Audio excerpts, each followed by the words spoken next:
vendredi et ce jusqu'au 14 novembre inclus. Les boulangers continuent de réclamer la révision immédiate de la structure de prix du pain à 1 franc le gramme et donc le référencement de nouveaux formats adaptés à la rentabilité de la production. Les boulangers réclament aussi l'application de la réglementation sur la production et la distribution de pain qui, selon eux, pose des exigences non négociables en matière de livraison et de vente dans les boutiques. Les boulangers durcissent le ton au moment où les meuniers sont revenus à de meilleurs sentiments. Younoussa Baldé. Dans un communiqué, les meuniers et industriels du Sénégal se disent rassurés par les garanties prises par le ministre Abdoulaye Daouda Diallo, à qui ils ont exposé leurs problèmes. Du coup, les meuniers ont repris le travail, mais ce qui n'est pas le cas pour les boulangers. Aujourd'hui, on va reconduire les 72 heures, donc c'est-à-dire demain, et samedi et dimanche.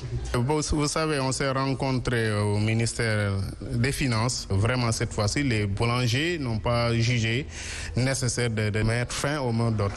Depuis quelques années, les boulangers ruent dans les brancards pour alerter les autorités sur les menaces qui pèsent sur leur secteur à cause des nombreuses difficultés qu'ils vivent. Ils réclament ni plus ni moins que l'application de la vérité des prix. L'État applique le prix de 181 francs qui a été trouvé par les agents assermentés de l'État en connivence avec les boulangers, les meuniers et les consommateurs. Cependant, la levée du mot d'ordre des meuniers est loin d'atténuer la galère des consommateurs, car si les boulangers ne travaillent pas, le pain reste introuvable.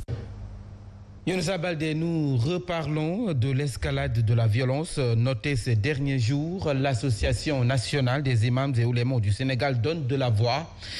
Elle appelle à la retenue et au sens de la responsabilité, le pouvoir et l'opposition. Dans un communiqué, l'Association des imams et oulémas du Sénégal interpelle plus l'État qui a le monopole, selon donc l'association, de la violence légale afin que les locales du mois de janvier se déroulent dans un climat apaisé.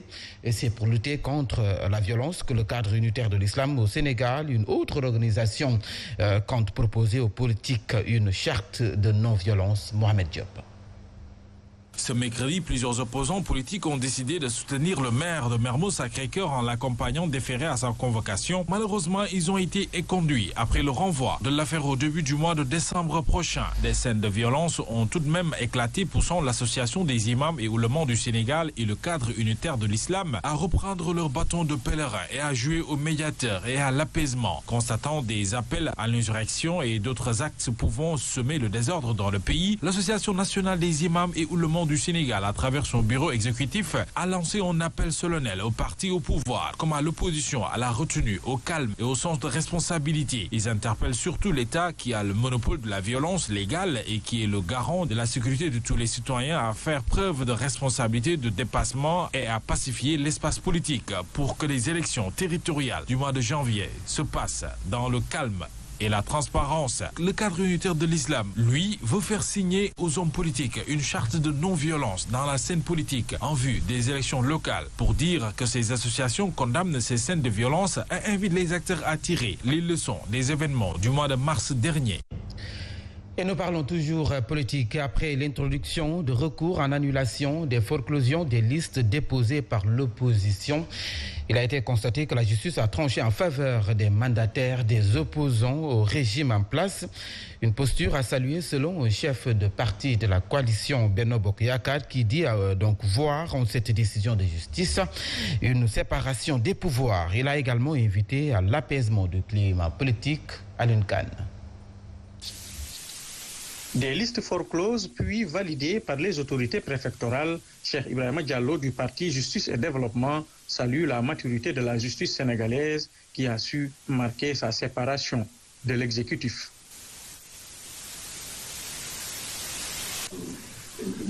Après le recours, les mandataires des listes forecloses ont obtenu gain de cause, ce qui montre que notre justice est indépendante. Nous sommes dans un pays démocratique, c'est cela le principe.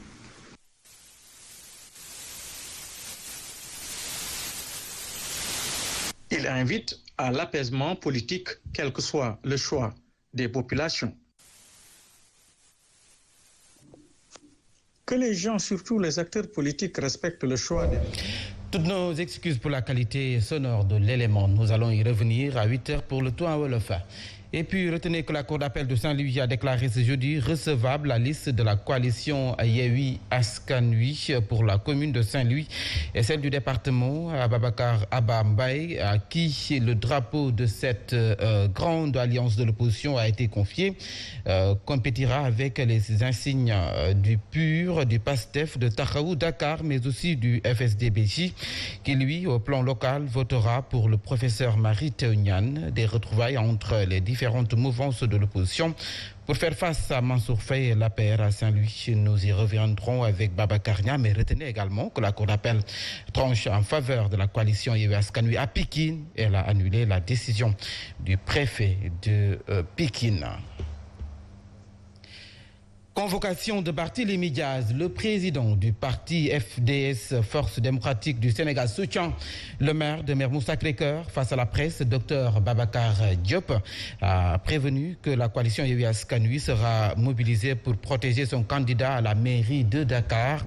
Le président du FSD a salué ce qu'il appelle le courage des magistrats des cours d'appel de Mbour et Saint-Louis et exige la réhabilitation de toutes les listes de l'opposition rejetées. Le compte rendu de Safietou Bandiaï.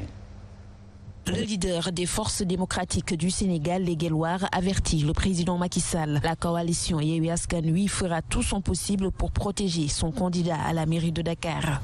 Barthélémy Diaz est le candidat de Yewwi Askan Wi. Nous l'accompagnerons jusqu'à la victoire. Je dis aussi, le 1er décembre prochain, nous serons à ses côtés. Nous l'accompagnerons jusqu'au palais de justice.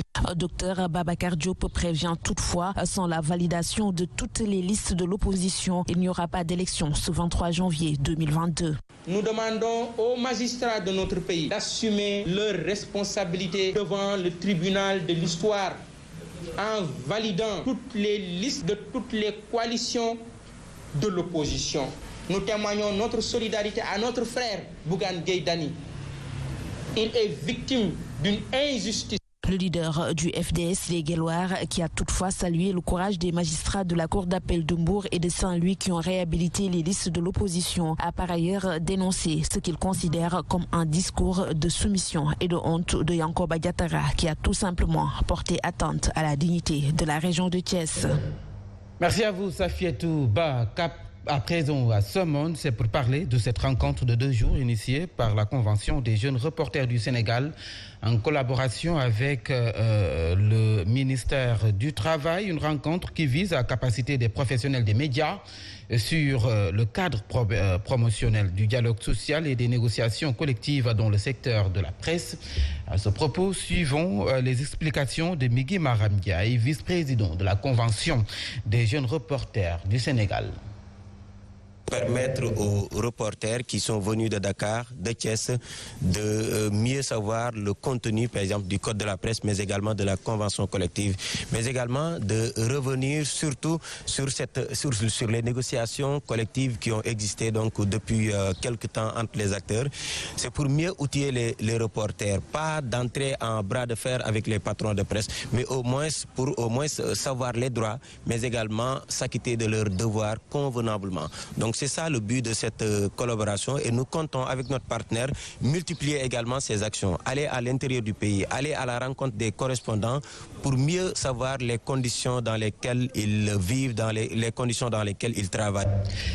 Et nous parlons santé à présent avec le débat autour de la prise de la 3e dose de vaccin contre le Covid. Le professeur Moussa Seydi favorable à ces décisions. Selon le chef du service des maladies infectieuses de l'hôpital de Fann, la prise de la 3e dose réduit de 10 fois le nombre de décès liés au Covid-19. Par conséquent, des discussions doivent être ouvertes pour voir sa fiabilité au Sénégal. Il s'exprimait en marge de l'ouverture des journées consultatives des départements de médecins et de biologie. Professeur Moussa Seydi au micro d'Alassane Baldé. Le fait de donner la 3e dose réduisait 10 fois le nombre de décès. Et nous, déjà à l'hôpital Fann, nous avons eu des patients qui ont fait 2 fois une Covid grave. Je pense que la discussion doit être sur à qui est-ce qu'il faut donner cette 3e dose, mais je pense que le fait d'attendre risque de causer des problèmes. La décision de l'OMS, la lenteur de l'OMS, je la comprends parce qu'il y a un problème de faisabilité. Si les gens n'acceptent pas de faire 2 doses, vous leur demandez de faire 3 doses, ça peut peut-être poser un problème. Les gens n'ont pas les moyens d'acheter 2 doses, on leur demande de faire 3 doses, ça peut poser des soucis. Mais individuellement, on devait le faire depuis longtemps. Moi, en tout cas, ça, je l'ai proposé depuis déjà des mois. Retenez que pour ces derniers, l'Afrique doit encore faire beaucoup d'efforts en termes de vaccination, puisque seuls 5% de sa population est vaccinée et le risque d'avoir de nouvelles vagues n'est pas à écarter. Le compte rendu d'Alassane Baldé.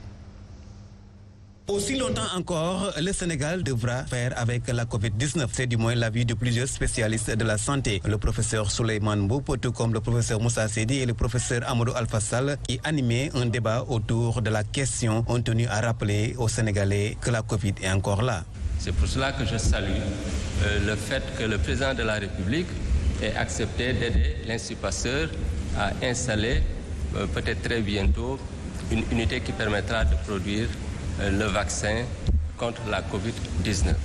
D'autant plus que 5% seulement de la population africaine qui s'est fait vacciner. Ce qu'on a vu avec cette épidémie, c'est que quand il y a une crise, chacun doit avoir les capacités de gérer ces mêmes problèmes. Aujourd'hui, alors que moins de 5% des pays en Afrique sont vaccinés, on est en train de vacciner toutes les tranches d'âge ailleurs. Une faiblesse qui risque d'exposer encore les populations à des possibilités de nouvelles vagues. Et nous parlons à présent de la journée nationale de l'éducation des filles qui a été célébrée donc ce jeudi à Saint-Louis. Autorités académiques, élèves et parents d'élèves ont échangé autour du thème promotion de l'éducation des filles face aux défis de la restauration des valeurs. Retenez que cette année, c'est le lycée de Raougar, situé dans l'IF de Saint-Louis, qui a abrité la cérémonie de de Saint-Louis, la correspondance de Baba Karnia. Autour de ce thème que la journée nationale des filles a été célébrée ici à Saint-Louis. Nous comptons beaucoup sur les messages et faire en sorte que les valeurs soient transmises aux filles et aussi aux enfants et aux élèves pour que l'école soit un espace sécurisé. Parce que nous sommes en train de vivre dans nos écoles des scènes de violence, la promotion de l'éducation des filles face aux défis de la restauration des valeurs. On va appeler nos filles à revenir à nos valeurs parce que nous avons des références, nous avons notre culture. Les filles à l'école comme dans les maisons ont besoin d'être encadrées et soutenues, cela aussi bien par les enseignants que les parents dans ce monde en plein bouleversement sociaux. Les jeunes sur qui nous comptons beaucoup, ce sont des jeunes qui doivent véhiculer la tradition ou les traditions que nous avons. C'est des jeunes qui doivent être imbus de valeurs, le kersa, l'estime d'eux-mêmes. Prendre, n'est-ce pas, des valeurs d'ailleurs alors qu'ils en ont suffisamment chez eux. Le Forum des jeunes leaders a fait une prestation très remarquée autour du thème lors de cette journée dédiée aux filles riches en enseignement. Retenez également qu'à Rufisque, la journée de l'éducation des filles a été célébrée et c'est le lycée de Kounouna qui a abrité la cérémonie. C'est à travers une journée carrière que l'inspection d'académie de Rufisque a célébré la journée nationale de l'éducation des filles en collaboration avec l'ONG FAWE. Suivons la réaction du proviseur du lycée de Kounoun, Félicia Prera. Du fait que tous les élèves, pratiquement les élèves étaient là, surtout les élèves filles, ainsi que mes collègues et les représentants des IF comme de l'IA et certains aussi des proviseurs et principaux de collège. Les recommandations, c'est que les jeunes filles doivent croire en elles-mêmes et savoir que la réussite ne leur est pas impossible. Et là où les garçons ont réussi, elles aussi, elles peuvent réussir. Bon, depuis quelques années, il est fait la promotion des matières scientifiques. Surtout, on encourage les jeunes filles à choisir les matières scientifiques. Et donc, on a choisi des femmes modèles scientifiques pour leur montrer que les filles peuvent bien percer dans les matières scientifiques. Et puis à Linguère, retenez que les populations de Lagbar, une commune située à 80 km de Linguère, viennent de bénéficier des logements sociaux au nombre de 100. Des logements offerts par une ONG italienne seulement. Ceci est une des retombées d'un projet qui va installer une usine de fabrique de glace et de briques en banco pour la réalisation de ces maisons. Il y aura aussi la construction d'une centrale solaire dans cette zone où l'électricité fait défaut. Les travaux vont démarrer sous peu, rassure le maire Idrissa Diop. Le reportage de Mass Ndiaye à suivre à 8h. Et puis la situation n'évolue pas pour les Sénégalais à Malabo, en Guinée équatoriale. Chaque semaine, de nouvelles personnes se font arrêter et ils attendent toujours l'assistance de nos autorités. C'est un reportage signé Mohamed Seydi. C'est une situation qui perdure. Ils étaient au début de la semaine dernière 5 Sénégalais arrêtés. Même si entre-temps certains ont été relâchés, cette semaine de nouvelles arrestations ont haussé le nombre. Il y a pas 3, donc en total 7 Sénégalais. Cette vérification des cartes de résidents n'épargne aucun Africain en Guinée équatoriale, encore moins les Sénégalais. Mais depuis la semaine dernière, elle est devenue plus intense, au point que les Sénégalais n'osent plus sortir de chez eux. Des cartes qui leur coûtent énormément à renouveler chaque année, même si M. Sow précise qu'aucun Sénégalais n'a jamais été emprisonné pour trafic lié à ces cartes. 400 000.